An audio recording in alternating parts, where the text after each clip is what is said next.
Hi everybody, this is Michaela Stroud, 4-H Program Assistant for the Southwind Extension District with another episode of the Clover Bakery. So February is National Bake for Family Fun Month, and this is our last week, so we want to highlight how you can discover different cultures and learn about different countries through the usage of baking. So Jennifer and I this week is going to learn about other countries and cultures by the recipes that we choose. So for my episode, we are actually going to be learning how to make Mexican wedding cookies. So let's go ahead and get started. To begin with, you need to make sure that you wash your hands, make sure that your long hair is tied back and secure so it doesn't get in your face and you can be sure to see what you're doing, and also that your hair doesn't end up in your ingredients or what you are baking. The ingredients for Mexican wedding cake cookies include 2 cups of butter that is softened, 1 cup of powdered sugar, 1 teaspoon of vanilla extract, 4 cups of all-purpose flour, 1 cup of chopped pecans, and you will also need some additional powdered sugar for the last half of the recipe.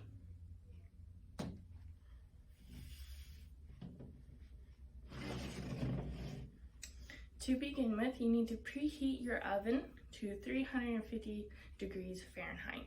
For today's video, I'm going to be using a toaster oven. However, whatever oven that you have at home will work fine for these cookies. To begin with, we need to cream our butter and 1 cup of our powdered sugar together.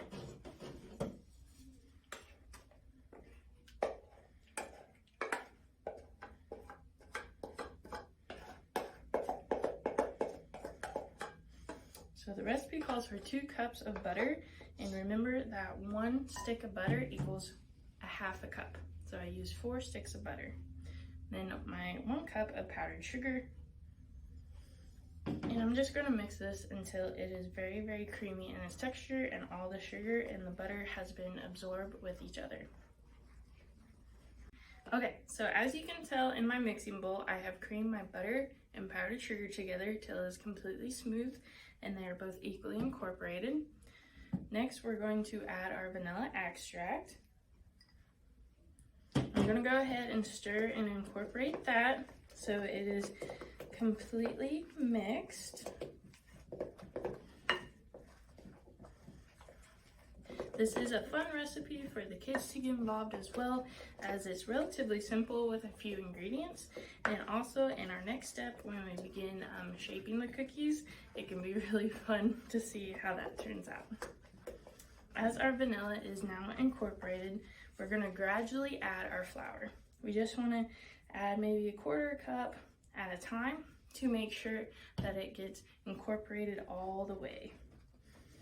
It's also easier to stir with just a small amount of flour at a time instead of all of it at once, because if you get stirring too much, you'll go and you'll have a really messy kitchen area to clean up. So I have done that from personal experience, so I can tell you this can help with hopefully less messes.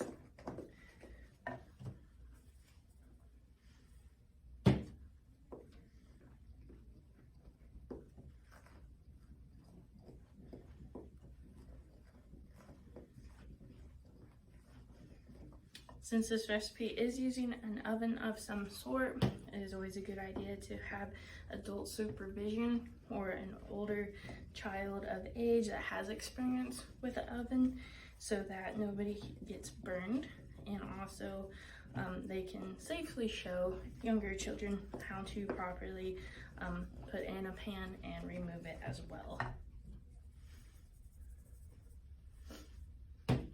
When learning about different cultures and countries where different food items have come from, it can be rather a rabbit hole when you get started about where these ingredients originated from, if there's any particular type of traditions behind this food, and also just how it can be altered to help meet certain dietary or health restrictions such as gluten-free or diabetic Just see how it can be altered for your best use within your family.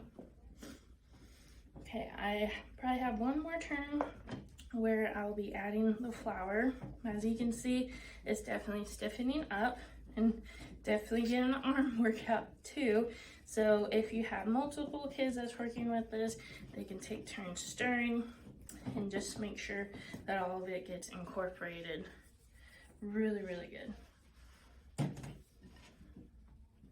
Oh, see? There's that fluff mess I was talking about.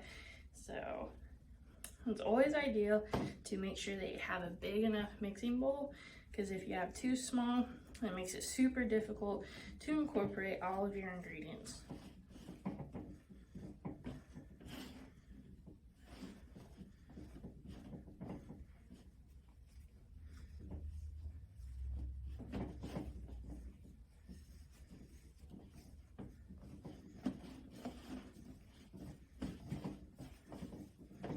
Okay, so I've incorporated all my flour and it's not 100% there yet. However, our last step for this is to fold in our pecans.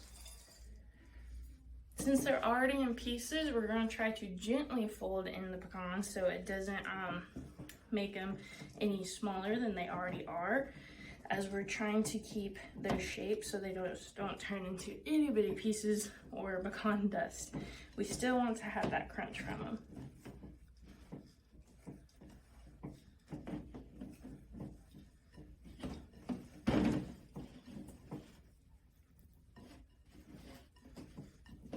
Okay, so this is what our finished dough looks like, and we will go on to our next step on how we scoop and shape them.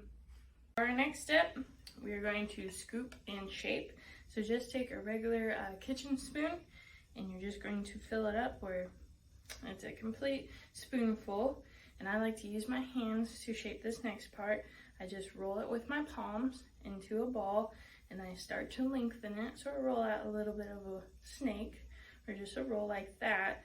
And we're going to shape this into like a crescent or a crescent moon. Like that. We're going to place on our baking sheet where they're about 2 inches apart from each other, as they will rise and grow a little bit in the heat of the oven. And just a reminder that our oven is set at 350 degrees. Okay, this will be the last one for this sheet as it goes into the oven. We're going to bake these for 12 to 15 minutes. As soon as you pull them out of your oven, and I bake mine for 15 minutes.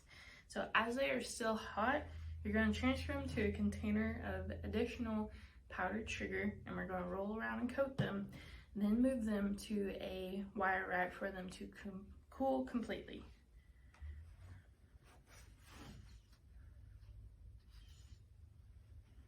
And remember that they're still hot, so be careful with this part. You can also grab a spoon or really anything for them to get coated properly. You shouldn't be able to see any of the brown color that they have.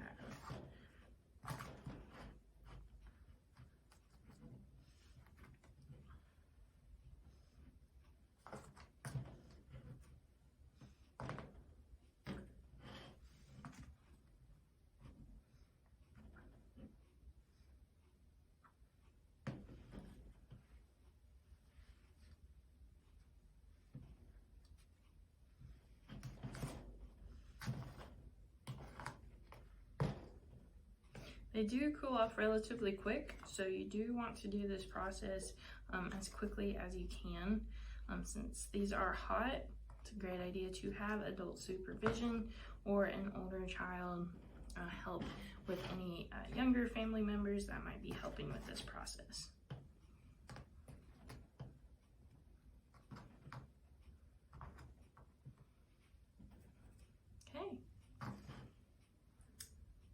So that's what they look like as a completed product, and as long as they are stored within an airtight container, they'll be good for several days and up to a week. The history that I found out about these cookies is that it's a very simple recipe that's actually known worldwide.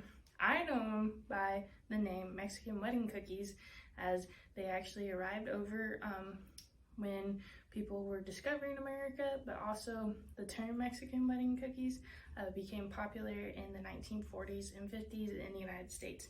But the origin of a simple cookie that takes sugar, butter, and chopped nuts can be found years ago.